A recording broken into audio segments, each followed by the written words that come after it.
Dios les bendiga, hermanos. Bienvenidos a este culto divino y feliz sábado para todos. En esta mañana vamos a aprovechar de estudiar la Biblia a profundidad. Vamos a crecer en conocimiento, ya que este es el objetivo de congregarlos en sábado, poder estudiar la palabra de Dios. Así que vamos a orar, vamos a pedir la dirección del Espíritu Santo para que el Espíritu Santo sea el guía de este estudio. Así que vengamos de pie para orar. Vamos a comunicarnos con nuestro Dios.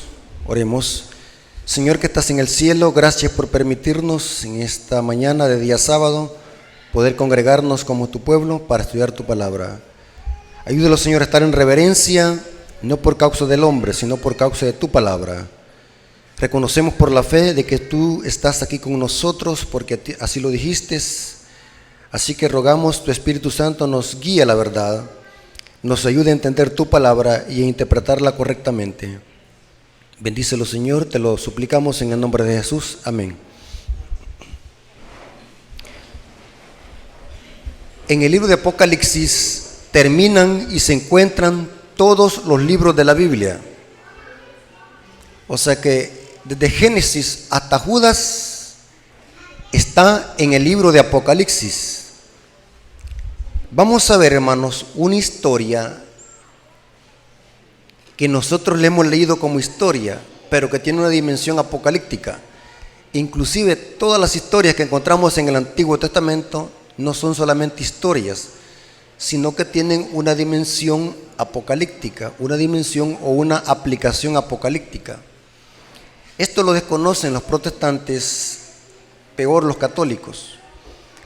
Este conocimiento solamente se le ha dado a la iglesia adventista.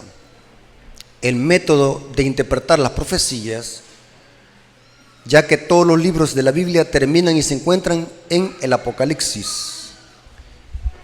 Vamos a ver una historia que tiene que ver con lo que le va a pasar al remanente en el tiempo del fin. Y es lo mismo que le pasó a Jesús.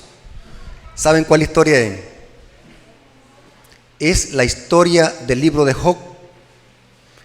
Muchos la leen como una historia, pero el libro de Job es una historia con una dimensión apocalíptica y la vamos a ver a la luz de la Biblia. Noten cómo dice Apocalipsis 14:12. La lectura bíblica que la hermana leyó dice: aquí, ese es un factor tiempo. Aquí, ¿cuándo es aquí? Aquí está la paciencia de los santos, los que guardan los mandamientos de Dios y la fe de Jesús. Esta palabra paciencia, busqué en el diccionario griego, es la palabra hupoponé. ¿Saben qué significa en el griego? Significa resistencia, aguante, constancia, paciencia, perseverancia o perseverar. Algunas otras versiones de Biblia, en lugar de paciencia, dice: aquí está la perseverancia de los santos o el aguante de los santos. Aquí se ve la perseverancia de los santos. ¿Cuándo es aquí? ¿En qué momento es que se va a ver y a definir quién tiene la paciencia de los santos? El contexto está en el mensaje del tercer ángel. Noten cómo dice Apocalipsis 14, versículo 9 al 11. En estos versículos se habla de la imposición bajo pena de muerte de la marca de la bestia y de la imagen de la bestia. Apocalipsis 14, 9 al 11. El tercer ángel le siguió diciendo a gran voz: si alguno adora a la bestia y a su imagen, y recibe la marca en su frente o en su mano, él también beberá del vino de la ira de Dios, que ha sido vaciado puro en un cáliz. Aquí se habla del castigo que van a recibir quienes, los que adoren a la bestia y a su imagen. Y después se dice en el versículo 12, aquí está la paciencia de los santos. Si nosotros unimos el contexto con el versículo 12, vamos a notar de que ¿dónde es que se va a ver quién es el que tiene la perseverancia de los santos? Cuando se imponga ¿qué? La marca de la bestia y se empiece a dar un decreto de muerte para el remanente que guarda ¿qué? Los mandamientos. Ahí se va a ver el aguante de quiénes es los santos. En tiempo de paz se forma el carácter. En tiempo de guerra y de tribulación refulge el carácter y se refina. En el tiempo del fin, cuando esto suceda, cuando Satanás una a los poderes políticos y religiosos, ahí se va a definir quién de los adventistas es un verdadero adventista. En tiempo de paz, la iglesia se llena de miembros de iglesia. En tiempo de crisis se define quién es quién. Cuando el pueblo de Dios sea perseguido por obedecer los mandamientos de Dios, ahí se va a ver quién tiene el aguante y la perseverancia de los santos. Hoy es una dicha y felicidad llamarnos adventistas, venir con la Biblia todos los sábados en el brazo, con nuestro himnario y con nuestra lección de escuela sabática. Es un placer que nadie los prohíbe y nadie los persigue, ni nadie los mete a la cárcel por hacer eso.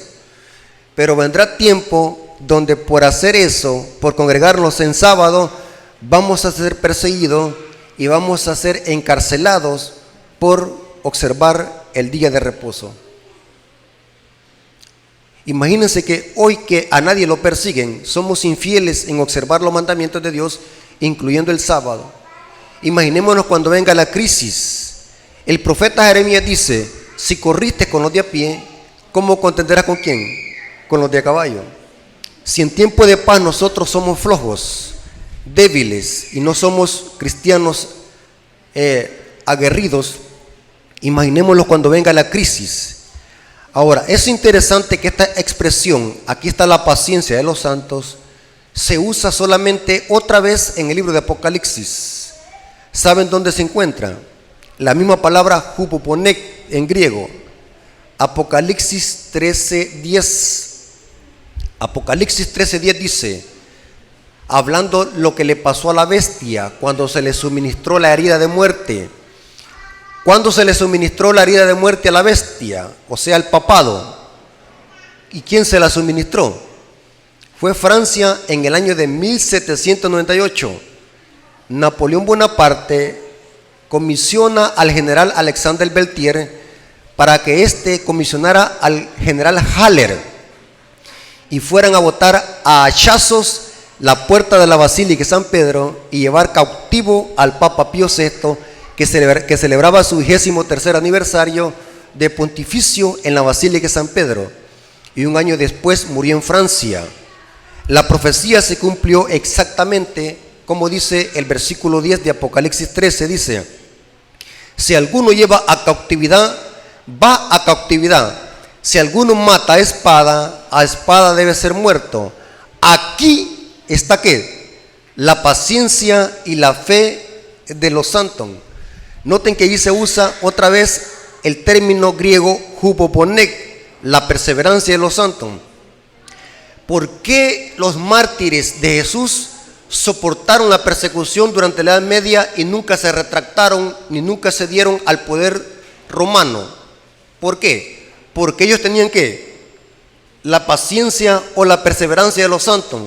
Aunque ellos fueron perseguidos, fueron torturados, ellos nunca negaron su fe a pesar de la adversidad y persecución. ¿Pero por qué razón? Porque ellos tenían ¿qué? La perseverancia y la fe de los santos. ¿Qué nos hará subsistir en la crisis final al pueblo remanente? ¿Qué tendrá qué? La perseverancia y la fe de los santos. Es lo mismo. Así como el pueblo de Dios durante la Edad Media subsistió las persecuciones papales, así al final de la historia también el pueblo de Dios tendrá la perseverancia de los santos y soportará la ira del dragón. El libro de Job prefigura esto que pasará al final de la historia, el libro de Job. Vamos a ver de que lo que le pasó a Job es lo mismo que le pasará al pueblo de Dios al final de la historia. ¿Quién era Job? Vamos a ver cómo el libro de Job da su prólogo o su introducción. Y antes de leerlo, quiero decirles algo muy importante que muchos no lo saben. A nosotros se nos ha dicho que Moisés escribió 5 libros, el Pentateuco, Génesis hasta qué, Deuteronomio. Pero en realidad, ¿saben quién escribió el libro de Job? ¿Saben quién lo escribió? Moisés, y fue el primero que escribió. Y lo escribió cuando estuvo en Madián, en las tierras de su suegro, ¿qué? Jetro. Muchos desconocen eso, pero la historia lo confirma y esto lo corrobora la sierva del Señor y lo corrobora el comentario bíblico adventista. Muy buena esa información que el libro de Job fue escrito por Moisés, posiblemente cuando estuvo en Madián. Ahora, es interesante que el libro de Job, algunos expositores y teólogos lo toman como una historia ficticia que nunca sucedió. Pero nosotros sabemos de que es una historia real, porque vemos de que otros apóstoles citaron esta historia. Y esta es una clave muy importante para saber de que el libro de Job no es una historia ficticia que nunca sucedió, sino que es una historia real y que Moisés la registró para testimonio de las generaciones futuras. ¿Cómo inicia el libro de Job? Noten cómo dice Job capítulo 1, versículo 1 al 5. Y quiero que vayamos anotando todos estos detalles porque lo vamos a conectar con el remanente del tiempo del fin. Porque lo mismo que le pasó a Job, le pasará al pueblo remanente que guarda los mandamientos en el tiempo del fin. ¿Quién era Job? Noten cómo dice el versículo 1 del capítulo 1. Hubo en tierra de Uz un varón llamado Job. Él era hombre perfecto y recto. Noten cómo dice que era hombre perfecto y recto. Tenía el carácter de ¿quién? De Cristo. Temeroso de Dios y apartado del mal. Una referencia a obedecer los mandamientos de Dios, apartado del mal. Y le nacieron 7 hijos y 3 hijas. Su hacienda era de 7,000 ovejas. O sea que era un hombre ¿qué? Muy rico, muy adinerado. Pero era temeroso de Dios. Pero ¿cómo es posible que Jesús dijo que era más posible que un camello pasara por el ojo de una aguja en un rico que entrara en el reino de los cielos? Y aquí vemos un hombre que era adinerado. Si Job existiera en nuestra actualidad, ¿cómo dijéramos entonces? Job tenía una hacienda y era de 7,000 Ferrari. ¿Cuál es el carro más caro que hay en el mundo en este momento? Los que yo conozco son los Ferrari. No sé cuántos millones vale un Ferrari o cuántos miles. O sea que Job era un hombre muy adinerado, muy rico, pero era temeroso de Dios al mismo tiempo. Entonces, ¿cuál es el problema, hermanos? ¿El problema está en tener dinero o es el amor al dinero? ¿Cuál es el pecado? El amor al dinero. ¿Es pecado tener dinero? No es pecado. ¿Cuál es el pecado? El amor al dinero. Eso dice la Biblia, no dice que sea pecado tener dinero. Y sigue diciendo 3,000 camellos, 500 yuntas de bueyes, 500 asnas y muchísimos criados. Y era aquel varón más grande de todos los orientales. O sea que era un hombre rico, famoso, al mismo tiempo era un hombre consagrado y temeroso de Dios. Y dice que iban sus hijos y hacían banquetes en sus casas y cada uno en su día. Y enviaban a llamar a sus 3 hermanos para que comiesen y bebiesen con ellos. Y acontecía que habiendo pasado el turno de los días del convite, Job enviaba y los santificaba. O sea que Job era un hombre que consagrado. Y se levantaba de mañana y ofrecía holocaustos conforme al número de todos ellos, o sea, de sus hijos y de sus criados. O sea que era un hombre de oración. y rico, famoso, y era un hombre perfecto, justo, temeroso de Dios.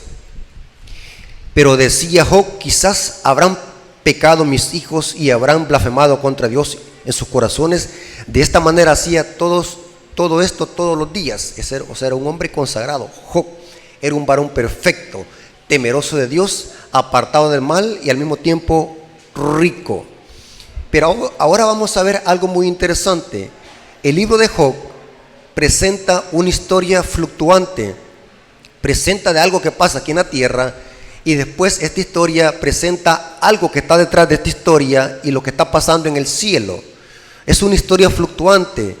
Lo que hay detrás de esta historia, hay una guerra espiritual detrás del telón. ¿Qué es lo que está pasando detrás del telón? En el cielo. Noten qué interesante. Job capítulo 1, versículos 6 al 12. Un día vinieron a presentarse delante de Jehová los hijos de Dios, entre los cuales también vino Satanás, y dijo Jehová a Satanás: ¿de dónde vienes? Respondió Satanás a Jehová. Dijo: de rodear la tierra y andar por ella. ¿Cómo así? De rodear la tierra y andar por ella. Esta es una referencia que Satanás, ¿a dónde había andado? Antes, ¿a dónde había andado? Antes de rodear la tierra y andar por ella. ¿Había andado a dónde? Eso lo corrobora también el Espíritu de Profecía. ¿Había andado a dónde? En los otros mundos no caídos, tentándolos para ver si caían. Donde vino a caer Adán como hijo de Dios fue en este planeta Tierra.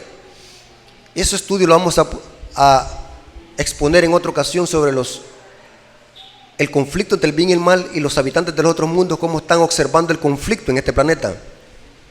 Somos un teatro, hay un conflicto, y que todo el universo lo observa. Y están incluidos los habitantes de los mundos no caídos. Y noten qué interesante.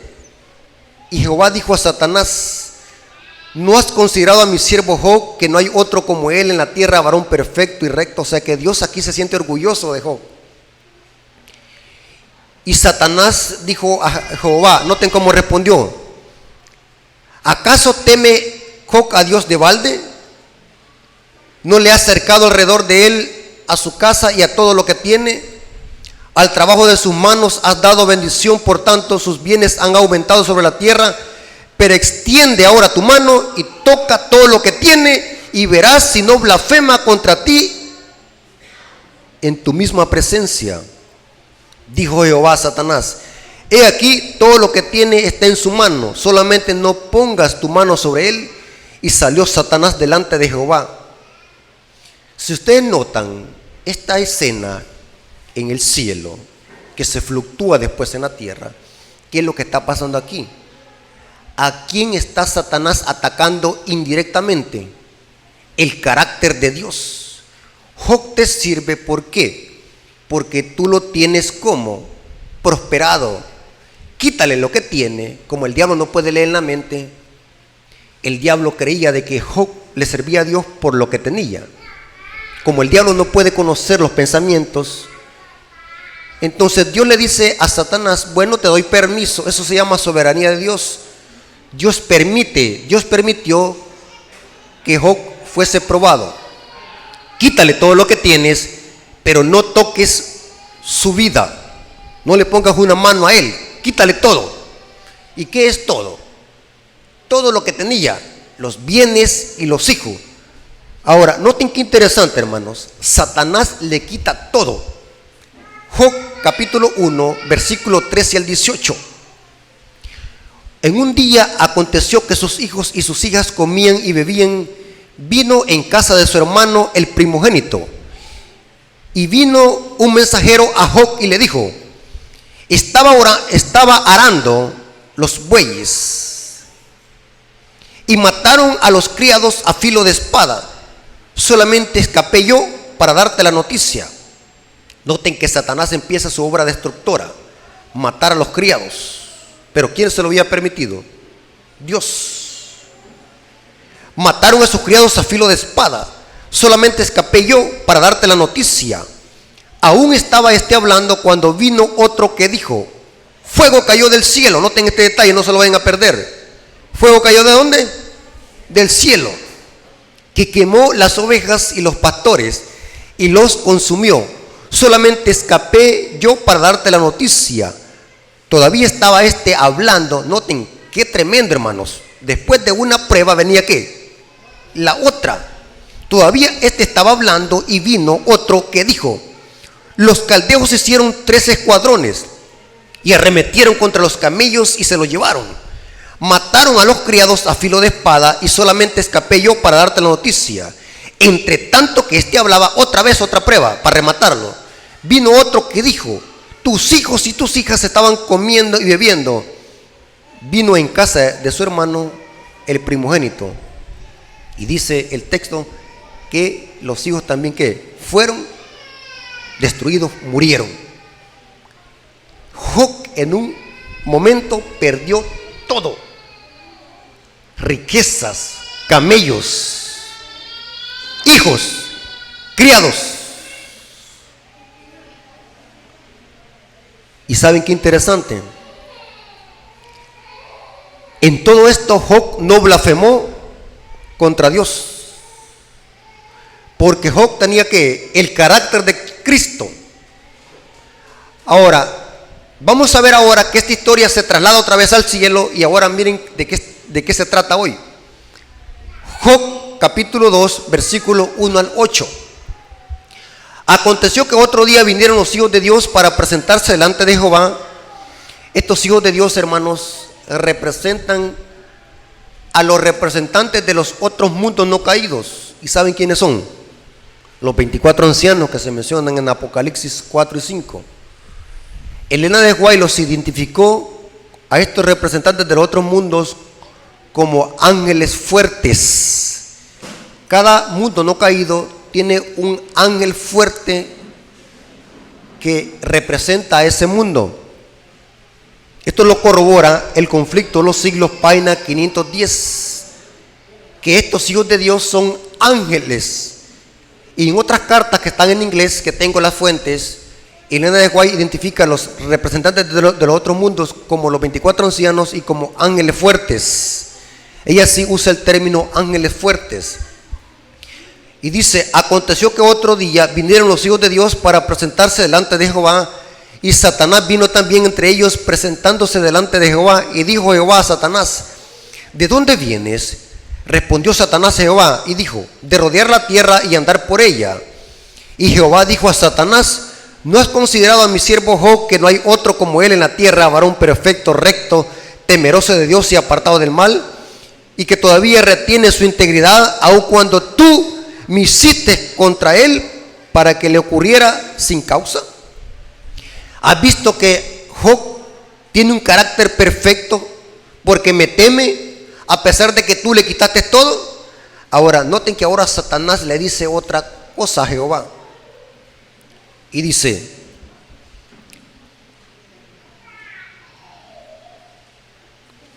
temeroso de Dios, apartado del mal, que todavía retiene su integridad, aun cuando tú le quitaste todo. Dice: respondiendo Satanás dijo a Jehová, noten qué interesante, piel por piel, todo lo que el hombre tiene dará por su vida, pero extiende ahora tu mano, toca su hueso y su carne, y verás si no blasfema contra ti en tu misma presencia. Y Jehová dijo a Satanás: he aquí, él está en tu mano, mas guarda su vida. Entonces salió Satanás de la presencia de Jehová e hirió a Job con una sarna maligna, desde la planta de los pies hasta la coronilla de la cabeza. Y el dolor era tan grande que ¿qué es lo que hacía Job? Y tomaba Job un tiesto para rascarse con él, y estaba sentado en medio de ceniza. Hermanos, esto es sufrir por Cristo, esto es sufrir.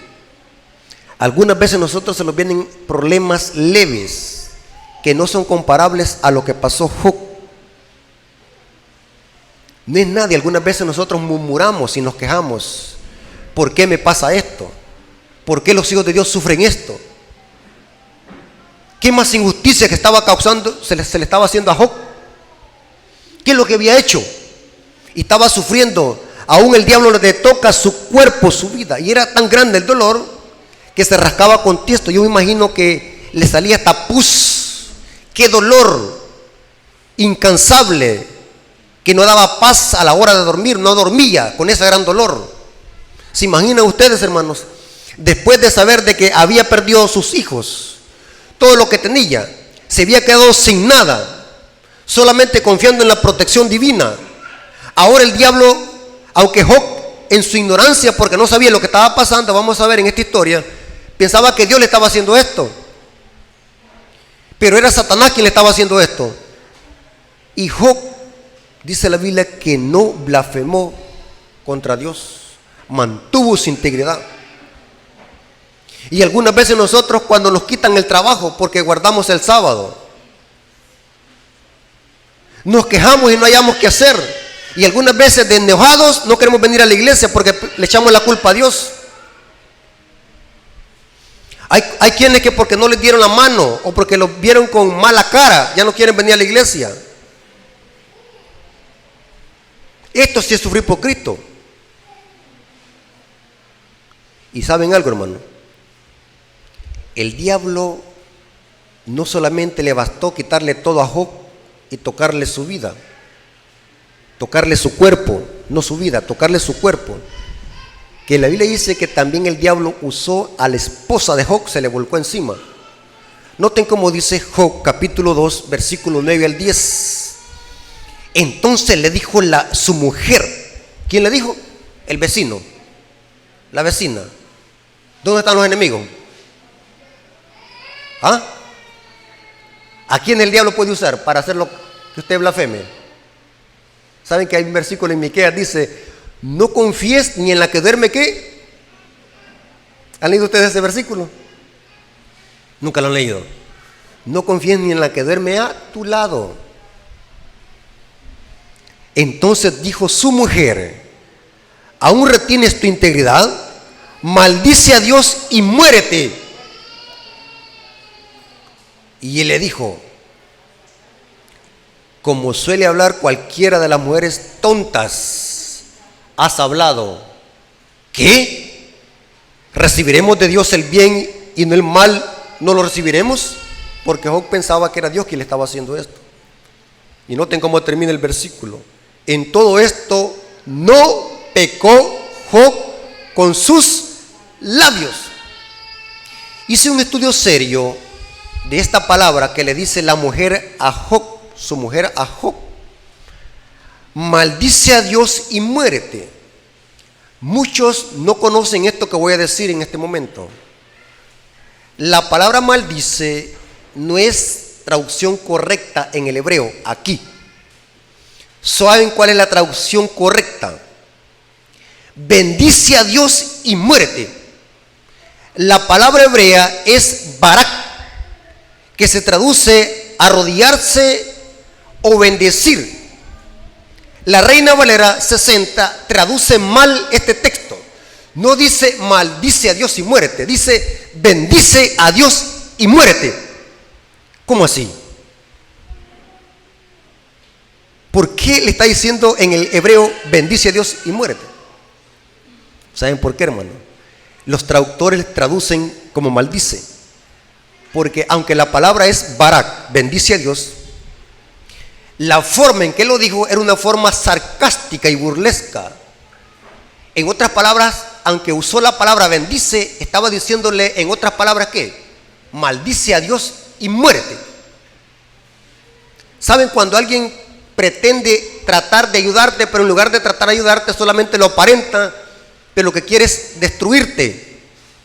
Hay quienes pretenden ayudarte, pero es una cortina de humo, lo que quieren es destruirte. Aparentan ayudarte. La mujer de Job no estaba diciéndolo en serio, bendice a Dios, sino que estaba diciéndolo en una forma sarcástica y irónica. Era como decirle maldice, aunque el hebreo es barak. Por eso es que los traductores, algunas Biblias lo traducen como maldice, otras lo traducen como bendice. Pueden ustedes corroborarlo al comparar otras versiones de Biblia. maldice a Dios y muérete, o bendícelo, en una forma sarcástica y burlesca. El sarcasmo, burla, dando a entender la mujer a Job que de balde era un hombre consagrado, temeroso de Dios. Mira cómo te tiene, mira cómo te tiene el Dios que le sirves. El diablo está usando aún hasta la propia mujer, su propio familiar cercano, que debería ser la ayuda idónea. Ahora el diablo está usando a su propia mujer para matarle la fe a Job, y que Job se retractara y que blasfemara a Dios con sus labios. Y saben algo muy interesante, no solamente el diablo usó a la mujer de Job, sino que también usó el diablo aún hasta sus propios amigos de Job. La Biblia dice que los amigos de Job, que habían venido desde lejos para ver la angustia de Job, en lugar de venir a darle palabras de ánimo, hicieron como que venían a ayudarle, a darle palabras de ánimo. Pero ¿saben a qué venían? Después de que empezaron a animarlo, dice que la Biblia que lo empezaron a acusar. Tú estás así porque tienes un pecado. Dios te tiene así porque estás en pecado. Los amigos de Job, en lugar de animarlo y consolarlo, ¿qué están haciendo hoy? Acusándolo. No es extraño, hermanos, que algunas veces desde la misma hermandad puede venir el tropiezo y la caída. No es extraño que de la misma familia puede venir la caída. Amigos de Job. Por eso, hermanos, oíganme bien, hermanos, amigo en esta tierra solamente es Cristo. Claro que hay verdaderos amigos en esta tierra, pero el diablo, antes de ser diablo, ¿qué es lo que fue? Un ángel. Y Judas, antes de ser hijo del diablo, ¿qué fue? Un discípulo. Ten cuidado en quién confías. El diablo, antes de ser diablo, fue un ángel, y Judas, antes de caer, fue ¿qué? Un apóstol. Aquí en esta tierra no confío yo enteramente en nadie. La confianza solamente viene en Dios. Imagínense que los amigos de Job, en lugar de venir a consolarle, vinieron a acusarle. Hay hermanos que cuando ven un hermano caído, en lugar de animarlo, ¿qué es lo que hacen? Difamarlo y acusarlo, en lugar de restaurarlo. ¿A dónde están los peores enemigos de los siervos de Dios? En la casa.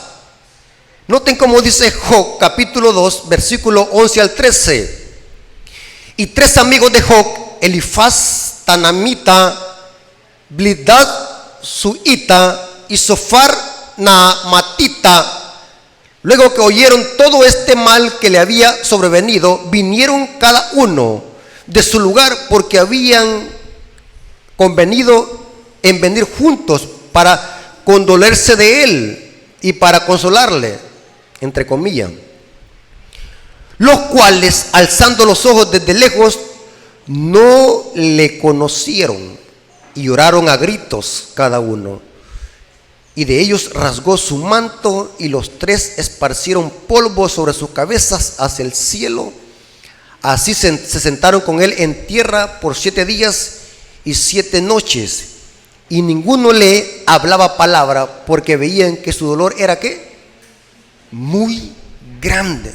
Solo lo veían, cómo se retorcía el pobre del gran dolor. Pero ¿saben qué es lo que pasó después con estos amigos que supuestamente venían a consolarle? Noten que dice Job, capítulo 19, versículo 19. Todos mis íntimos. ¿Cómo? ¿Qué es una persona íntima? ¿Qué es un amigo íntimo? Aquel que le tengo confianza, que le cuento todos mis problemas. Todos mis íntimos amigos me aborrecieron. Y los que yo amaba se volvieron ¿contra qué? Contra mí. Qué terrible. Ahora sus amigos se vuelven ¿qué? En contra. Pero la fe de Job, ¿qué pasó? Nunca faltaba, porque Job tenía ¿qué? La paciencia de ¿qué? De los santos. Ahora, es interesante, hermanos, que noten lo que dice. Noten lo que dice el libro de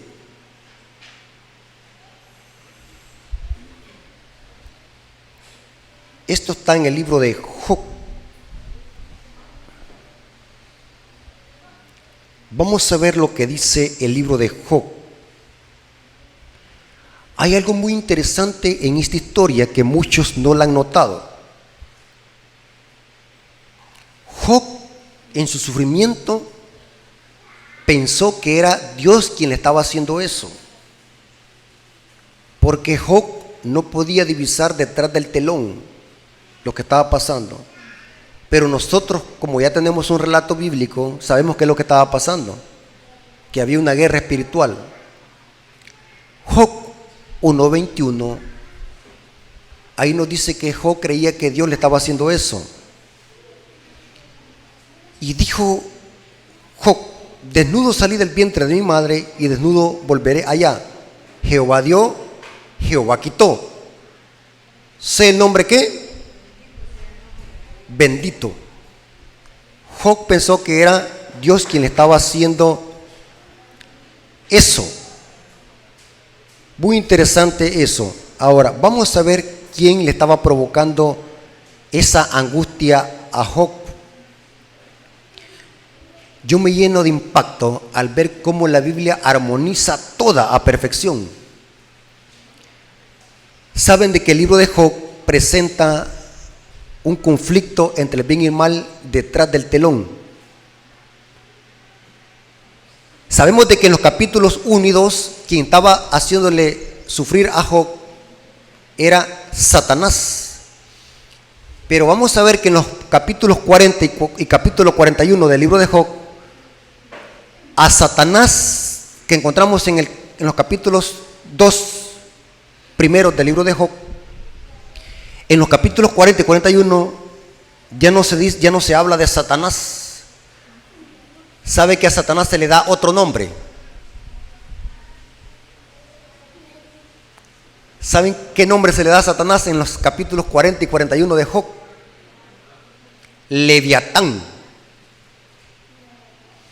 Quien le estaba haciendo sufrir a Job era Leviatán, o sea, Satanás. Busqué en el diccionario qué significa la palabra Leviatán. ¿Saben qué significa? Algunos han creído de que Leviatán era un cocodrilo. Inclusive el diccionario Strong así lo traduce. Noten cómo dice: Leviatán, concordancia Strong H 3867, si alguien quiere buscarla, la referencia Strong. Leviatán, animal engalanado, serpiente, y dice en cursiva, específicamente cocodrilo o algún otro monstruo marino grande. Figurativamente, constelación del dragón, también como un símbolo de Babilonia, Leviatán. Noten qué interesante lo que dice el diccionario Strong. Pero aquí da varios sinónimos: serpiente, cocodrilo o dragón. Se puede traducir así. Pero según las características que da el libro de Job sobre Leviatán, este no puede ser un cocodrilo, sino que es que un dragón. Noten cómo dice Job 41, versículo 18 al 26. ¿Cómo se describe a Leviatán? Con sus estornudos enciende lumbre, y sus ojos son como los párpados del alba, o sea, rojos. De su boca salen hachones de fuego. ¿A qué se les recuerda esto? A un dragón. No puede ser un cocodrilo. No cuadran características de un cocodrilo. Centellas de fuego proceden. De sus narices sale humo, como de una olla o caldero que hierve. O Su aliento enciende los carbones y de su boca sale llama, el Leviatán. Y quiero hacer un pequeño paréntesis para que entendamos el contexto del Leviatán. El libro de Job es un libro que está entre los libros sapiensales, o sea, poéticos. El libro de Job fue escrito en una cultura muy conocida donde se conocía al Leviatán y se comparaba al Leviatán con un gran dragón, tipo como una serpiente con alas. En las mitologías antiguas, Leviatán era considerado por los paganos como el enemigo de los dioses. Y noten que Moisés está usando el término Leviatán y se lo aplica a un dragón.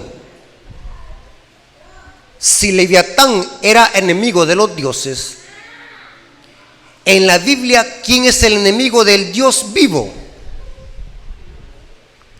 Satanás, que en Apocalipsis, ¿cómo se le llama? El gran dragón, la serpiente ¿qué? Antigua. Leviatán era el enemigo de los dioses, un gran dragón que vivía en el agua, en el mar. Y saben que esta es una referencia de que era muy conocido de que la serpiente tenía alas al principio, porque para que hayan simbolizado al enemigo de los dioses con una serpiente alada que escupe fuego. Aquí se dan las características de un dragón. En su cerviz está la fuerza y delante de él se esparce el desaliento. Las partes más flojas de su carne están endurecidas, están en él firmes y no se mueven, o sea que tiene escamas a prueba de balas, podemos decir así. Su corazón es firme como una piedra y fuerte como la muela de abajo. De su grandeza tiene temor de los fuertes y a causa de su desfallecimiento hace por purificarse. Cuando alguno lo alcanzare, ni espada, ni lanza, ni dardo, ni coseleta durará. Estima como paja el hierro y el bronce como leño podrido. Saeta no le hace huir, las piedras de honda son como paja. O sea que este tiene un carapacho como. ¿Cómo, hermanos? Sólido, no le hace entrada que nada. Es un animal feroz, un animal mortífero que escupe fuego. Muy interesante de Leviatán, el enemigo de los dioses. Leviatán era el que le estaba haciendo daño a Job. Ahora, pero ¿saben algo interesante, hermano? Que en la historia de Job se menciona otra bestia. Qué interesante. Esta bestia no sale del agua como Leviatán. Esta bestia sale de la tierra. ¿Saben cómo se llama? Job 40:15. He aquí ahora Behemoth, como dice, hermano, Behemoth, el cual hice como a ti, y hierba come como el buey. O sea que esta es una bestia ¿qué?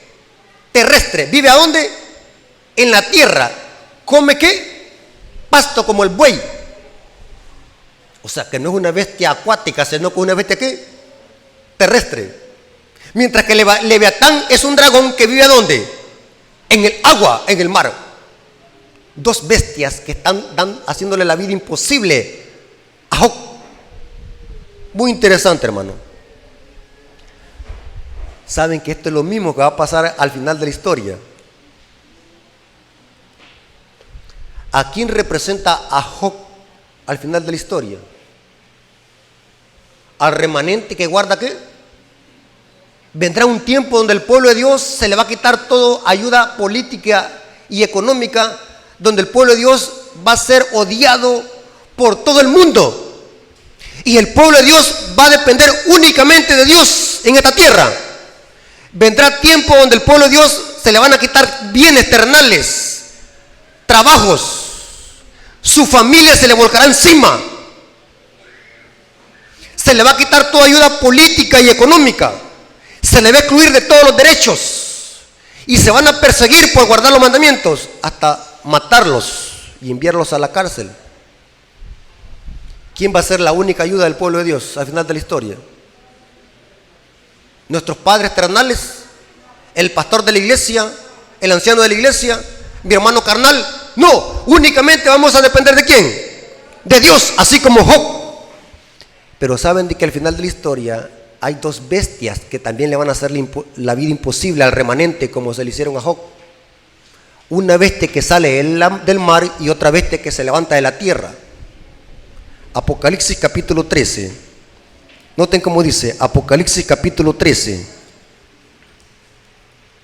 Vemos al final de la historia un dragón. Apocalipsis capítulo 13, versículo 1 al 4. Me paré sobre la arena del mar y vi subir del mar a una bestia. ¿De dónde sale esta bestia? Del mar. ¿Están conmigo, hermanos? Es una bestia acuática que vive ¿dónde? En el mar. ¿Quién es esta bestia? El mar es un lugar poblado, símbolo de muchedumbre. ¿Quién es esta bestia que surge de un lugar poblado? De un continente poblado. Roma, el papado, el viejo mundo. Noten qué interesante. Con 7 cabezas y 10 cuernos, y en sus cuernos 10 diademas, y sobre su cabeza un nombre blasfemo. Y la bestia vi era semejante a un leopardo, y sus pies como de oso, y su boca como boca de león. Es una bestia híbrida. Y noten quién le da el poder. ¿Quién le da el poder, hermanos? Y el dragón le dio su poder y su trono y gran autoridad. Que en el libro de Job, ¿quién es? Leviatán. O sea, ¿quién está detrás de los poderes políticos y religiosos que van a perseguir al pueblo de Dios al final de la historia por guardar los mandamientos? ¿Quién es? El dragón, Satanás. Una bestia que sale del mar. Pero también encontramos a Behemoth, una bestia que come ¿qué? Pasto como el buey. O sea que algunos creen de que Behemoth, busqué en el diccionario qué es Behemoth. La concordancia Strong, el diccionario Strong dice así, miren, noten, Behemoth, forma plural que realmente es singular o derivado de egipcio. Buey de agua, hipopótamo, o dice, o caballo del Nilo. Me causó risa porque buey de agua. Pero saben, hermanos, así lo traduce la concordancia, pero si nosotros vemos, dice que este Behemoth come paja como el buey. O sea que esto no puede ser un buey de agua, sino que tiene que ser un ¿qué? Un buey terrestre que no vive en el agua. O sea, más que todo, este es un buey en forma de un bisonte. ¿Saben qué es un bisonte? ¿Han conocido un bisonte ustedes? Es un tipo como un buey con una gran jiba, pero es como un búfalo, un bisonte. Un bisonte, porque Behemoth come paja como el buey. Ahora, en Apocalipsis 13 encontramos a una bestia también que se simboliza como un cordero que tiene cuernos semejantes a los de un cordero, pero que habla como dragón. Pero ¿de dónde surge esta bestia? Apocalipsis 13, versículo 11. Noten cómo dice, Apocalipsis 13, versículo 11. Después vi otra bestia que subía de la tierra, que tenía 2 cuernos semejantes a los de un cordero y hablaba como dragón. Los expositores bíblicos sostenían de que el mejor símbolo para representar esta bestia semejante a cuernos de cordero no es un cordero, sino que tiene cuernos semejantes a los de un cordero. Este es un bisonte, un bisonte que tiene cuernos semejantes a los de un cordero. Por eso es que la mejor forma para representar esta bestia que sale de la tierra o surge de la tierra es un bisonte. ¿Cuántos han visto ustedes? Antes se pintaba un cartel donde estaba Estados Unidos y encima aparecía un bisonte parado. Es un bisonte, esta bestia que surge de la tierra. Y lo interesante es que esta bestia que tiene cuernos como de cordero es un símbolo para representar a qué nación. Si la bestia acuática que recibe su poder del dragón, su trono y autoridad del dragón, esta bestia terrestre, ¿quién es? Si la bestia acuática representa al papado, que recibe su poder del dragón, Satanás, a través de Roma pagana o Roma imperial, en Apocalipsis 13:11 estamos viendo qué sistema o qué poder. ¿Quién es o qué simboliza la bestia con cuernos de cordero, semejante a cuernos de cordero? Es un símbolo para representar ¿qué? A la nación de los Estados Unidos de Norteamérica. Pregunto, al final de la historia, ¿Satanás va a usar a una bestia acuática y una bestia terrestre para perseguir al remanente y quitarle todo, así como Satanás le quitó todo a Job a través del Leviatán y Behemoth? Sí. Noten lo que dice Jesucristo y saben que Job es un símbolo de Jesucristo. Lo mismo que le pasó a Jesucristo le pasó a Job. ¿Saben de que Jesucristo sufrió y experimentó lo mismo que Job? Se le quitó toda ayuda a Jesucristo. Se le volcó el Sanedrín a Jesucristo encima. El poder político de Roma. Las ovejas que eran los apóstoles lo dejaron. Sus propios hermanos se le volcaron encima. Y Jesucristo se quedó solamente ¿qué? Él y su Padre. Porque todos se lo abandonaron. Saben de que esto pasará con el pueblo de Dios al final de la historia. Mateo capítulo 24, versículos 6 al 9 dice: y oiréis de guerra, rumores de guerra, mirad que nadie no os turbéis, porque es necesario que todo esto acontezca, pero aún no es el fin. Porque se levantará nación contra nación, reino contra reino, habrá pestes y hambres, terremotos en diferentes lugares. Estamos viendo esto, hermanos. Pero ¿en qué se desatará esto, hermanos? Satanás al final de la historia, ¿a quién le va a echar la culpa de esta desgracia? Al pueblo de Dios. Noten cómo dice: y todo esto será principio de dolores. Entonces os entregarán a tribulación y os matarán y seréis aborrecidos. ¿Por qué? Por todas las gentes. ¿Vamos a ser aborrecidos por todos, hermanos? Sí. ¿Vamos a quedar solos en este mundo? Sí. Y noten qué interesante. Ya solamente les voy a dar dos citas para que entendamos que es lo mismo que le pasó a Job, lo mismo que le pasará al pueblo de Dios. Mateo capítulo 10, versículo 32 al 36 dice: a cualquiera pues que os confiese delante de los hombres, yo también confesaré delante de mi Padre que está en los cielos. Y a cualquiera que me niegue delante de los hombres, yo también lo negaré delante de mi Padre que está en los cielos. No penséis que he venido para traer paz a la tierra. No he venido para traer paz, sino que espada, porque he venido para poner en disensión al hombre contra su padre, a la hija contra su madre, y a la nuera contra su suegra, y los enemigos del hombre serán ¿qué? Al final de la historia, al pueblo de Dios también se le van a volcar sus propias familias, sus propios parientes cercanos, sus propios hermanos de iglesia. Sí, aquí dice. Les voy a leer una cita para terminar de Elena de White, que está en el libro Manuscritos Liberados, página 135, escrito en el año de 1902, comentando sobre Apocalipsis 13, versículo 11 al 13, lo que experimentará el pueblo de Dios al final de la historia.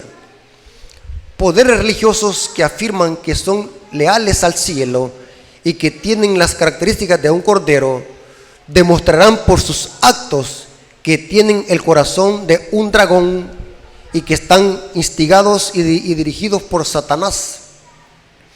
Viene el tiempo cuando los hijos de Dios sentirán en la mano de la persecución, porque santificarán el séptimo día. Satanás ha promovido el camino del día de reposo con la esperanza de llevar a cabo su propósito de frustrar los planes de Dios. Tratará que los mandamientos de Dios tengan en el mundo menos validez que las leyes humanas. El hombre de pecado que pensaba en cambiar los tiempos y la ley y que siempre ha oprimido al pueblo de Dios, originará leyes para obligar la observancia del primer día de la semana. Pero el pueblo de Dios debe mantenerse firme. ¿Por qué va a estar firme el pueblo de Dios? Porque el pueblo de Dios tiene ¿qué? La paciencia de los santos, como la tenía ¿quién? Job. Debe de mantenerse firme delante del Altísimo, y el Señor actuará en favor de los suyos para mostrar claramente que Él es Dios de los dioses. La historia de Job refleja en grandes detalles lo que experimentará el pueblo de Dios al final de la historia por serle fiel a Dios y a sus mandamientos. Soportará la ira del dragón. Satanás unirá a los poderes políticos y religiosos, una bestia acuática y una bestia terrestre, para perseguir al remanente que guarda los mandamientos de Dios, así como Satanás usó a Leviatán y a Behemoth para hacerle la vida imposible a Job. Pero Job no blasfemó, se mantuvo fiel aún en los momentos más difíciles.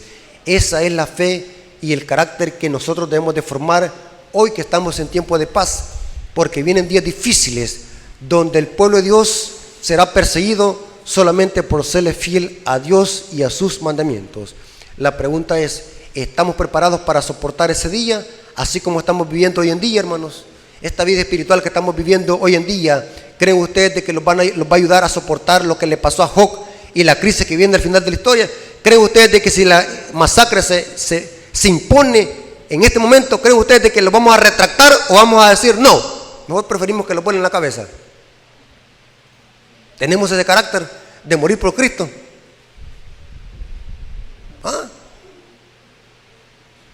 Hoy con una vacuna que los dicen que lo van a poner, si no, no lo van a entrar al banco, ahí, vaya, póngame dos.